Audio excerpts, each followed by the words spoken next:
and I'm going to reference a section of your book, The Lawyer as CEO. And you told a story about sort of recognizing that you wanted to determine if you had the right people who were going to buy into your vision and buy into your culture moving forward from a certain moment in time.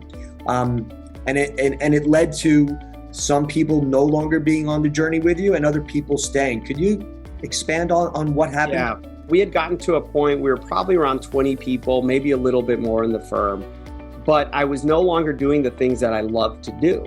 I was no longer able to practice law. I was no longer able to think about the future and what I wanted the firm to look like because I was so busy dealing with this revolving door of sort of inner office politics and drama. I mean, that was my life. But, I had one individual who's making the firm a ton of money, more than everybody else, but that individual was very difficult to work with. And I happened to be the only person that she was able to work with. And I was not living up to the standards that I wanted others to live to. It was not a world, I wasn't coming from the perspective of truly having integrity. And I didn't realize that until it really got to a breaking point. And so I did something super dramatic because I was ready to put all my chips in. I was ready to shut the door and be done with this. I offered the entire firm 3-month severance to leave and I sent an email out, and that day I lost half the firm. And I thought, being in my own ego still at that time, I never thought anybody would take me up on that. I thought this is the greatest place to work, and TorkLaw has the best culture and the best vision, and we take care of our employees. But that wasn't the reality. That day I went home and I remember thinking that was the worst day of my life.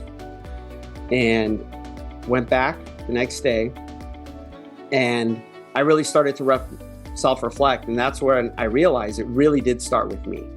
And those failures and all of that had more to do with me than the people we were hiring. Ari, it was completely transformational.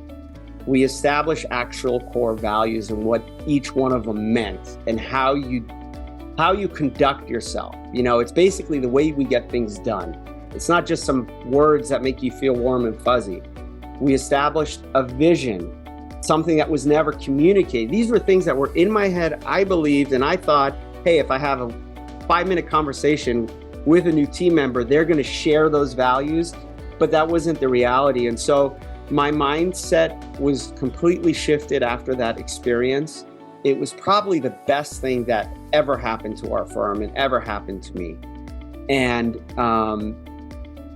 I encourage people, don't be hostage to the people you have. Don't be hostage to employees for fear of, well, what am I going to do? How am I going to find the next person? I have to deal with, I've got to put up with it. And so I realized that what you tolerate is what becomes the culture of your firm. So if you're tolerating mediocrity, then mediocrity will be the culture of your firm. If you're tolerating bad behavior and low performance, and someone who does not want to grow and learn and expand, well, that's just what your organization is going to ultimately end up being. I'm not saying we're 100% figured it out. We certainly haven't, but we've gotten a lot better than where we used to be.